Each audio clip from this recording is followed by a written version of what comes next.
कराड शहरातील circuit house येथे महाराष्ट्र जीवन प्राधिकरण विभागाच्या अधिकाऱ्यांसोबत झालेल्या आढावा बैठकीत उंडाळे प्रादेशिक पाणीपुरवठा योजनेच्या कामाला गती देण्यावर भर देण्यात आला आहे। या योजनेअंतर्गत जखीनवाडी, कोयना वसाहत, नांदलापूर आणि नारायणवाडी या गावांमध्ये स्वच्छ पिण्याचे पाणी पोहोचवले जाणार आहे। तसेच पुढील टप्प्यामध्ये धोंडेवाडी या गावाचाही समावेश करण्यात येणार आहे। परिसरातील एकूण 17 गावांसाठी ही महत्त्वाकांक्षी योजना मंजूर असून पाणी टंचाईचा प्रश्न कायमस्वरूपी सोडवण्याच्या दृष्टीने हा मोठा दिलासा मानला जात आहे। शेतकरी व नागरिकांना नियमित, सुरक्षित आणि स्वच्छ पाणीपुरवठा मिळावा यासाठी प्रशासन कटिबद्ध असल्याचेही यावेळी आमदार अतुलबाबा भोसले यांनी स्पष्ट केले। कामाची गती वाढवून योजना लवकरात लवकर पूर्ण करण्याच्या सूचना संबंधित अधिकाऱ्यांना यावेळी देण्यात आल्या। उंडाळे प्रादेशिक पाणीपुरवठा योजना ही शासनाने मंजूर 2018 साली केली आणि म्हणजे 2004 ला मूळ मान्यता होती, 18 साली रिवाइज झाली आणि त्यानंतर 8 वर्ष ती योजना चालू होऊ शकली नाही।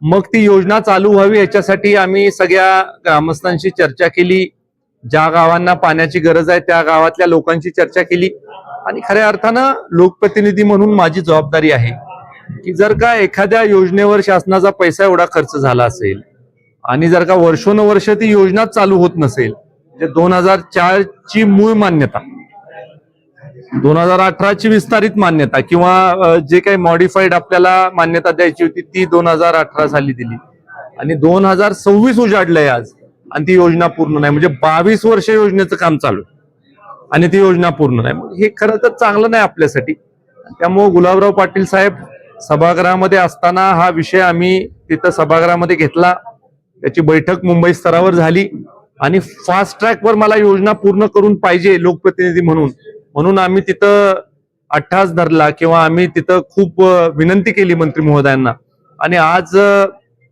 विभागीय जे अधिकारी आहेत ते सगळे इथं आले, बैठक झाली आणि मला खात्री आहे की आता उंडाळे प्रादेशिक पाणीपुरवठा योजना जी 18 गावांसाठी 17 गावांसाठी मूळ करण्यात आली होती, त्यापैकी अनेक गावं अशी आहेत जे गावं म्हणतात की आम्हाला त्याचं पाणी आता नको आणि त्यामुळे ज्या गावांना पाणी लागणार आहे त्याच्यामध्ये प्रामुख्यानं जखीनवाडी, कोयना वसाहत, नांदलापूर, नारायणवाडी आणि त्याबरोबर पुढच्या टप्प्यामध्ये धोंडेवाडी किंवा अजून एखादं गाव जर का असेल तर ते देखील गाव आपण ह्या योजनेमध्ये घेऊ शकतो। आणि काले हे मूळ गाव ज्याचं आता जे अप्रुव्हल आहे ते ऍडव्हान्स स्टेजला अप्रुव्हल काले गावचे आहेत आणि त्यामुळे या सगळ्या गावांसाठी ही योजना चालू करायची आहे आणि त्याच्यासाठी प्रत्येक गावाला साधारण 95 लाखापासून 1 कोटीपर्यंतचं एस्टिमेट हे आता तयार झालेलं आहे आणि ते पैसे सगळे सँक्शन करून येणाऱ्या 2 ते 3 महिन्यामध्ये प्रत्यक्ष पाणी मिळालं पाहिजे याच्यासाठी आम्ही जोखीम करतोय। निश्चित स्वरूपी टप्प्याटप्प्यानं, मग काल्याला पहिल्यांदा, दुसरं ज्याची मान्यता होईल त्या गावाला दुसऱ्यांदा, असं सगळी योजना मला वाटतं पुढच्या 3 महिन्यामध्ये जे 22 वर्षापासून जी योजना चालू करायचं चाललेलं आहे, जे खरं तर तिसरा लोकप्रतिनिधी आहे ज्याच्या कार्यकालामध्ये काम चालू आहे। म्हणजे स्वर्गीय विलास काकांच्या काळामध्ये ते मंजूर झालं आणि ते काम पूर्ण होऊ शकलं नाही काही कारणांमुळे। पृथ्वीराज चव्हाण साहेब मुख्यमंत्री होते, आमदार होते, तेव्हा देखील हे कामाचं गुऱ्हाळ चालू होतं।